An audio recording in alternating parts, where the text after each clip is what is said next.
So 'రత్నం' movie చూసానండి. Cinema అయితే మాత్రం చాలా చాలా బాగుంది.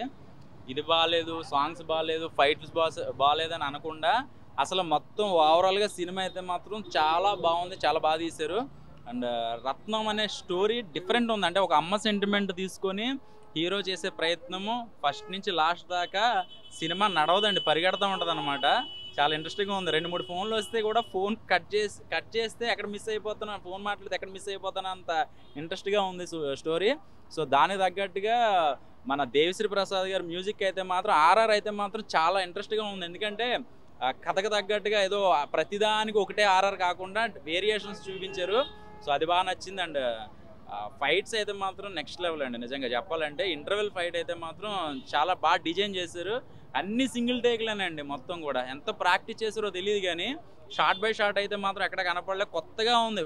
కెమెరా వర్క్ అయితే మాత్రం అవి చాలా ఇంట్రెస్ట్గా ఉంటుంది. సినిమా లవర్స్కి బాగా ఇంకొకసారి చూస్తారనమాట. ఏంట్రా బాబు వెరైటీగా తీశారు, ఎంత ప్రాక్టీస్ చేశారేంటో అని మీకు అనిపిస్తుంది.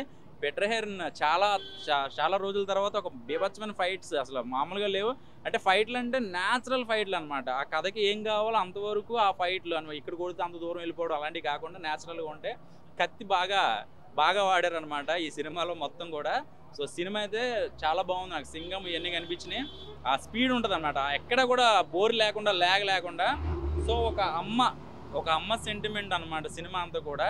అసలు ఒక అమ్మాయి ఒక అబ్బాయిని ప్రేమిస్తుంది, కానీ ఆ అబ్బాయి మాత్రం ఆ అమ్మాయిని అమ్మలా చూస్తాడు. ఏంట్రా బాబు లాస్ట్ దాకా ఏమవుద్ది, ఏం డిఫరెంట్గా ఉంది ఏంటి, ఎలాగ ఎక్కదా అనుకున్నాం. కానీ లాస్ట్ అయితే మాత్రం బాగుంది, బాగా ట్విస్ట్. సో చాలా బ్రహ్మాండమైన సినిమా. మ్యూజిక్ డిఎస్పి ఒక సాంగ్ ఫస్ట్ హాఫ్, ఒక సాంగ్ డిఫరెంట్గా ఉంది. సో సినిమాకి బాగా బీజియం అదరగొట్టాడు, అంటే షేక్ అయిందనమాట కొన్ని సీన్లు. సో ఇంటర్వెల్ ఫైట్ అయితే మాత్రం చాలా బాగా ఎంజాయ్ చేస్తారు. ఓవరాల్గా సినిమా నాకైతే మాత్రం తెలుగు ఆడియన్స్ అందరికీ ఎక్కువ ఫ్యామిలీ సినిమా అండి. ఇది పక్కా ఫ్యామిలీ సినిమా. సో ఇందులో కొన్ని కామెడీ సీన్లు కానీ అంతా కూడా ఎంతవరకు కావాలో సినిమాకి అంతవరకే ఉంది. ఓన్లీ కామెడీ అంటే కామెడీ సినిమా అయిపోతుంది, యాక్షన్ సినిమా అయితే యాక్షన్ సినిమా అయిపోతుంది. కానీ అన్ని కలబోసిన ఒక మంచి రత్నం అనమాట ఇది. సో చాలా బాగుంది. విశాల్ గారి సినిమా అంటే ఒకప్పుడు పొగరు సినిమా ఎలాగ ఉంది, ఒక రేంజ్లో ఉంది కదా. బాగుందండి సినిమా అయితే. హరిగారు నిజంగా డైరెక్షన్ అయితే మామూలుగా ఉండదు. నిజంగా ఒరిజినల్గా చూపించారండి సినిమా. ల్యాండ్ విషయంలో మనం ఒక విలేజ్ లేటి సిటీ లేటి చాలా ఎన్నో ఇబ్బందులు పడుతుంటాం, పేదోళ్ళు పాపం అసలు పట్టించుకోము. కానీ ఇందులో మాత్రం నీ వెనక వాళ్ళ అమ్మ గురించి నిజంగా అమ్మ సెంటిమెంట్ మీద చాలా సినిమాలు వచ్చాయి, కానీ అమ్మ సెంటిమెంట్తో ఈ సినిమా మాత్రం మామూలు లేదన్నా. ప్రతి మనిషి మాత్రం ఖచ్చితంగా చూడవలసిన సినిమా అన్న. ప్రతి మనిషి చూడాలా, ప్రతి వ్యక్తి చూడాలా, ఫ్రెండ్స్ చూడాలా, ఫ్యామిలీ మెంబర్స్ చూడాలా. మంచి మెసేజ్ ఉన్న సినిమా అన్న. సినిమా చూడకుండా బాగోలేదని చాలా చెప్తారన్న. సినిమా చూసి చెప్పమనండి అన్న. నేను సినిమా చూసాను, కంటెంట్ బాగుంది, మంచి మెసేజ్ ఉంది. మెసేజ్ ఉన్న సినిమా అన్న. ఇందులో బూతులు లేకపోతే అలాంటివి ఉండవు. మెసేజ్ ఉన్న సినిమా ఇది. అమ్మ సెంటిమెంట్ నిజంగా చెప్తాను కదా, అమ్మ సెంటిమెంట్ ఉన్న వారికి అయితే అర్థమవుతుంది. ఏం మామూలుగా పొక్కరగల్లాగా ఉన్న వారికి అర్థం కాదు. చెప్తాను కదన్నా, ఒక బాహుబలిలో నేను ప్రభాస్ గారిని చూసినట్టు ఉందన్న విశాల్ గారిని చూస్తే. విశాల్ గారిని ఎక్కడ బోర్ లేదు. ఒక వాళ్ళ తల్లి పోలికలతో ఒక మళ్ళా ఇంకొక అమ్మాయి పుడుతుంది. ఆమె తల్లి లేక భావిస్తాడు ఆయన. రియల్ గా చెప్పాలంటే ఒక తల్లికి ఏ కాకుండా ఆపద రాకుండా ఆయన కాపాడుకుంటూ వస్తుంటాడు. అంటే సినిమా మాత్రం ఎక్కడ కూడా నీకు బోర్ అనేది లేదు. సినిమా ప్రతి సీన్ చూసాం ఎంజాయ్ చేస్తాం. అంటే ఈ సీన్ ఇక్కడ ఇస్తున్న ప్రతి సీన్ నువ్వు ఎంజాయ్ చేస్తావు. ఇంకో దేవిశ్రీ ప్రసాద్ మ్యూజిక్ మాత్రం చాలా బాగా ఇచ్చిండు. చాలా మ్యూజిక్ తర్వాత చాలా సూపర్ ఇచ్చిండు. ఇంకోటి విశాల్ క్యారెక్టర్ మాత్రం చాలా బాగా ఇచ్చిండు. అంటే ఛానల్ తర్వాత మనకు పందెం కార్డు తీసుకోండి, ఒకటి పొగరు సినిమా తీసుకోండి. ప్రతి సినిమా తర్వాత నీకు పెద్ద బ్లాక్ బస్టర్ నువ్వు చెప్పొచ్చు. ప్రతి సినిమా మాత్రం చాలా బాగుందన్న. సమ్మర్ లో మాత్రం చాలా మంది ఎంజాయ్ చేస్తారు, చిన్నపిల్లల నుంచి పెద్దవాళ్ళ వరకు చాలా ఎంజాయ్ చేస్తారు. ఇంకోటి సినిమాలో బ్యాక్గ్రౌండ్ మ్యూజిక్ కానీ, స్క్రీన్ ప్లే కానీ, డైరెక్షన్ కానీ, ఇంకోటి మేము చెప్పాలంటే విశాల్ యాక్టింగ్ మాత్రం సూపర్ చేసిన సూపర్ బ్లాక్ బస్టర్. నిజంగా నా విశాల్ ఏమందన్నా, ఏదో అనుకుని వచ్చినామన్నా. మేము కామెంట్లు పెట్టామన్నా, మేము వేల కామెంట్లు పెట్టామన్నా. మాకు మాస్ మూవీ కావాలని పెట్టామన్నా, ఇట్లా సినిమా మీ నుంచి ఎక్స్పెక్ట్ చేయలేదన్న మేము, నిజంగా చాలా డిసప్పాయింట్ అయినామన్నా. సో నిజం చెప్తున్నా, నిజంగా సినిమా మరీ మైమర్పిస్తుంది ఈ విషయాలు అన్నారే అన్న, పందెం కోడి పందెం ఆరకుండా అని అనుకోలేదు నిజంగా. సో నిజంగా అయితే ఆ మార్క్ టచ్ చేయలేకపోయింది అన్న నిజంగా. సో నిజంగా ఫస్ట్ మనం చూస్తుంటే హీరోయిన్ అయితే బాగా ఎలివేషన్స్ బాగా చూపించారన్న. సో మెయిన్గా చెప్పాలంటే నాకు అనిపించిన విషయాలు నేను చెప్తున్నా. సో లాగ్స్ చాలా ఎక్కువ వాడారు సినిమాలో. ఆ లాగ్స్ సినిమాకి చాలా మైనస్ అనిపించింది. కొత్తగా ఏంటంటే కొత్త సినిమాలో మాకు కొత్తదనం కనిపెట్టు అని చెప్పాలంటే ప్రతి కొత్తదనం కోరుకుంటారు. సో హీరోయిన్ని వీళ్ళని చంపాలనుకుంటారు, హీరో వచ్చి హీరోని కాపాడుతుంటారు. సో ఇక్కడ కొత్తగా ఏముంది సినిమాలో ఫీలింగ్ వచ్చింది. ఆ లాగ్స్ చాలా వాడ క్లైమాక్స్ కూడా కొద్దిగా మాడిఫై చేస్తే బాగా అనిపించింది. సో నిజంగా ఈ డిసప్పాయింట్ అనుకుంటే కూడా సినిమా కొద్ది ప్లస్ ఏంటంటే హీరోకి చాలా ఎలివేషన్స్ చాలా బాగా ఇచ్చారు. సో బ్యాక్గ్రౌండ్ మ్యూజిక్ నిజంగా మన డిఎస్పీ నుంచి హ్యాట్స్ ఆఫ్ చెప్పాలి. సినిమా బతికిచ్చింది డిఎస్పీ, చాలా కొత్తగా అనిపించింది. So DSP background music, hero elevations, hero చెప్తున్నా లేస నరుకుతాడో పడుకుని నరుకుతున్నాను నిజం, నరకుడు తప్ప సినిమాలో ఏం లేదన్న ఫీలింగ్ వచ్చింది.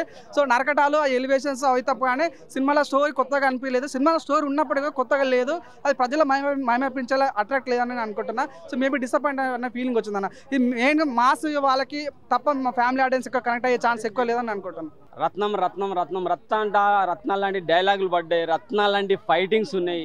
హరి సింగం 1 2 3 ఎలా కొడతాడు పోలీసు దెబ్బ, ఇలా కత్తులు వేట కొడవలు పెట్టి నరుకుతా ఉంటే కొన్ని సన్నివేశాల్లో బాలయ్య బాబు గుర్తొస్తాడు అనమాట. ఒయ్యం ఒక జై బాలయ్య అని కూడా అరుస్తున్నారు సినిమాలో. ఎందుకంటే విశాల్ని మన తెలుగు నటుడిగా ఎప్పుడో ఫిక్స్ అయిపోయారు, అంత బాగా చేస్తాడు, పర్ఫార్మెన్స్ అంత బాగుంటుంది. ఆయన తీసుకునే స్టోరీస్ అలా ఉంటాయి, డిఫరెంట్ స్టోరీస్ ఉంటాయి, అలాగా అనిపించింది. మ్యూజిక్ దేవిశ్రీ ప్రసాద్ మ్యూజిక్ చాలా బాగా అనిపించింది. మొన్న రీసెంట్గా ఇంటర్వ్యూలో ఒక డైలాగ్ కూడా విన్నాం విశాల్ తోటి, 18-19 సంవత్సరాల నుంచి నా కోసం ఒక స్పెషల్ సాంగ్ చేయమని అడుగుతున్నాయి, ఈ సినిమాలో ఇచ్చిండని చెప్పేసి మచ్చా మచ్చా చిచ్చా చిచ్చా అని ఒక సాంగ్ ఉంది అనమాట, చాలా బాగా అనిపించింది. బీజిఎం అయితే ఖతర్నాక్ భయ్య. అలాగే మురళీ శర్మ ఉన్నాడు, ఆయన లుక్ వేరు, టోటల్ డిఫరెంట్గా అనిపిస్తాడు. ఇంటర్వెల్ బ్యాంగ్ ఒకటి, బీజిఎం ఒకటి, విశాల్ పెర్ఫార్మెన్స్, మురళీ శర్మ పెర్ఫార్మెన్స్ ఖతర్నాక్ అనిపించేది. ఇంటర్వెల్ తర్వాత గౌతమ్ మీనన్ డైరెక్టర్ ఉన్నట్టుగా ఆయన వచ్చేస్తాడు, ఆయన ఉన్న ఒక 2 నిమిషాలు 3 నిమిషాలు దుమ్ము దులిపేసి వెళ్ళిపోతాడు అనమాట, మస్తు అనిపించేది. అలాగే దీన్ని మెడికల్ స్టూడెంట్స్ చూడాలి, మీకోసం ఉన్నది ఈ సినిమాలో చిన్న స్టోరీ, చాలా బాగా అనిపిస్తుంది. కేవలం మీకు కట్టాల్సిన కాలేజీ కోసం, ఆ కాలేజీ ఎలా కడుతున్నారో, ఆ ప్లేస్ ఎవరిది అనే పాయింట్ మీద పోయింది, ఖతర్నాక్ ఉన్నది. మీరు మెడికల్ స్టూడెంట్గా మీరు ఎలా జాయిన్ అయ్యి ఎలా దాన్ని సాధించాలి, డాక్టర్గా ఎలా మీరు పడే కష్టాలు ఏదో ఉన్నాయో అవి చూపించారు. ఒక హీరోయిన్ డైలాగులతో మస్తు అనిపించేస్తుంది, మీరు చూడాలి సినిమా, చాలా బాగుంది. అలాగే విశాల్ ఫ్యాన్స్, ఫ్యామిలీని ఇష్టపడే వాళ్ళు, ఫ్యామిలీని నష్టపరిస్తే ఫ్యామిలీ అంటే బాధ ఏంటి, ఆ నష్టపరిచిన వాడిని ఎలా నరకుడు మొదలు పెట్టాలని అనుకుంటే మీరు ఈ సినిమా చూడాల్సిందే, ఖతర్నాక్ అనిపించేది. బాలయ్య ఫ్యాన్స్ చూస్తే కూడా మీకు ఈ సినిమా చూసినప్పుడు బాలయ్య గుర్తొచ్చేది, ఎందుకంటే నరుకుతుంటే మాకు బాలయ్య గుర్తొచ్చింది అనమాట. రా రా రా రా రా రా అని కత్తి పట్టుకొని నరుకుతుంటే ఆ సన్నివేశాలు గుర్తాయి. అలాగే కొంచెం డిఫరెంట్గా ఏంటంటే వేట కొడవలకి తాడు కట్టి ఆ తాడిని తన చేతికి కట్టుకొని నరుకుంటూ పోతా ఉంటాడు. లాంగ్లో పోయేటోని కూడా వేట కొడవలు ఇసిరేస్తే నరుకుంటూ పీకలు కూడా కోసేస్తారు అనమాట, అంత డిఫరెంట్గా ఉంది అనమాట. పాటలు కానీ ఫైట్స్ కానీ సూపర్గా ఉంది. విశాల్ ఫ్యాన్స్ చూడాలి, ఎండాకాలం ఎండల్లో అటు ఇటు తిరిగే వాళ్ళు వచ్చి చల్లగా కూర్చొని థియేటర్లో 2.5-3 గంటలు హ్యాపీగా ఎంజాయ్ చేయండి. మంచి మూవీ పడ్డది విశాల్కి, ఎండాకాలంలో చాలా బాగా అనిపించింది నాకైతే. హీరోయిన్ క్యారెక్టర్లో 2 క్యారెక్టర్లు చూపించేస్తారు, దాంట్లో ఒక మదర్ సెంటిమెంట్ చూపిస్తారు అనమాట. హీరో మదర్ కూడా సేమ్ హీరోయిన్ పోలికలతో ఉంటుంది, ఖతర్నాక్ అనిపించేస్తుంది, మంచిగా ఉన్నది మూవీ. రత్నం సినిమా, రత్నం లాంటి డైలాగులు ఉన్నాయి, ఫైట్స్ ఉన్నాయి, మంచి కామెడీ కూడా ఉంది, చాలా బాగుంది, చూడాలని కోరుకున్నా. థ్యాంక్ యూ వెరీ మచ్ అన్న. రత్నం సినిమా అనేది నాకు చాలా అంటే చాలా బాగా నచ్చింది అన్న. ముఖ్యంగా విశాల్ అన్న యాక్టింగ్ అన్న, విశాల్ అన్న యాక్టింగ్ అయితే ఇరుగా తీసేసిండు. విశాల్ అన్నకి ఇది ఇంకో మాస్ కంబ్యాక్ మూవీ అని అయితే చెప్పుకోవచ్చు. సినిమా నాకు చాలా అంటే చాలా బాగా నచ్చింది, ఎందుకంటే లవ్ అన్న అంటే హీరో హీరోయిన్ మధ్యలో లవ్ అనేది మనము రొటీన్గా డిఫరెంట్గా అందరికీ తెలుసు ఎలా ఉంటుందో. హీరో హీరోయిన్ మధ్యలో లవ్ అనేది డాన్సులు ఉంటాయి, సాంగ్స్ ఉంటాయి, కెమిస్ట్రీ, ముద్దు సీన్లు, రొమాన్స్ ఇవన్నీ ఉంటాయి అనుకుంటాం, కానీ ఇవన్నీ లేవు ఈ సినిమాలో. కొంచెం డిఫరెంట్గా చూపించారు, కొంచెం కొత్తగా చూపించారనమాట. సో అందుకు ఆ లవ్కి నాకు చాలా బాగా కనెక్ట్ అయ్యాను నేను. ఆ ఎమోషన్ సీన్స్ కానీ, ఆ సెంటిమెంట్ సీన్స్ కానీ ఇవన్నీ నాకు చాలా బాగా చూపించారు డైరెక్టర్ గారు కూడా. ఇంకోటి ముఖ్యంగా ఫైటింగ్ సీన్లు అన్న, ఇలాంటి ఫైటింగ్ సీన్ నేను ఎప్పుడు చూడలేదు. ఆ నరకుడేందన్న నిజంగా విశాల్ అన్న అయితే ఫైటింగ్ సీన్ వేరే లెవెల్ చేసిండనమాట. అంతా నాకు చాలా బాగా నచ్చింది. ఫైటింగ్ సీన్స్ కూడా లాస్ట్ ఉంటుంది చూడండి, మామూలుగా కాదు, అరాచకం అంటే అరాచకం అనమాట విశాల్ అన్నది. సో చాలా అంటే చాలా బాగా అన్న. అమ్మాయి ప్రేమ అమ్మ ప్రేమ 2 ఒకటే అని చెప్పి చూపించిన అన్న డైరెక్టర్ గారి సినిమాలో. సో నాకు అనేది అయితే ఆ పాయింట్ అనేది నాకైతే చాలా బాగా నచ్చింది. ఇంకోటి మెయిన్ ఒక పాయింట్ దగ్గర కనెక్ట్ అయింది ఏంటంటే నీట్ అన్న. అంటే నీట్ ఎంబీబీఎస్ మనం ఇంటర్లో లక్షల ఫీజు కట్టి నారాయణ చైతన్యలో జాయిన్ అయ్యి బైపీసీ తీసుకొని నీట్ కోసం చదువుతాం, రాత్రి పగలు కష్టపడతాం. ఎంత కష్టపడినా కానీ ఇప్పుడు నీట్ క్వాలిఫై అయినా కానీ గవర్నమెంట్ కాలేజ్లో సీటు లేక, ప్రైవేట్ కాలేజ్లో లక్షల డొనేషన్ కట్టలేక ఉండే కష్టాలు ఉంటాయి చూడండి. ఇయర్ ఒక ఇయర్ పోతే ఇంకో ఇయర్, అలా 4-5 ఏళ్ళు చదివి నీట్ కోసం చదువుతారు. మీరు అందరికి చెప్తున్నా ఒకసారి రత్నం సినిమా చూడండి. ఆ ఒక్క పాయింట్ దగ్గరైనా మీరు అయితే క్లాప్స్ అయితే కొడతారన్న నాకైతే అనిపించింది. సో ఓవరాల్గా రత్నం సినిమా అనేది చూడొచ్చు అన్న మీరు అందరూ. థ్యాంక్ యూ అన్న. మ్యూజిక్ డిఎస్పి అన్న మ్యూజిక్ ఏం చెప్పచ్చు అన్న. డోంట్ వరీ చిచ్చా అనే సాంగ్ అయితే అందరు నవ్వుకున్నాం, ఎంజాయ్ చేసినాం, ఎంటర్టైన్మెంట్ అయినాం. అట్లానే అలా వెళ్ళే కొద్దీ ఎమోషనల్ సాంగ్స్కి అందరూ బాధపడి అలా కొంచెం ఎమోషన్ అయితే అయినాం. సో ఓవరాల్గా రత్నం సినిమా అనేది మీరు అందరు పక్కా చూడాలన్న. అంతే. Thank you.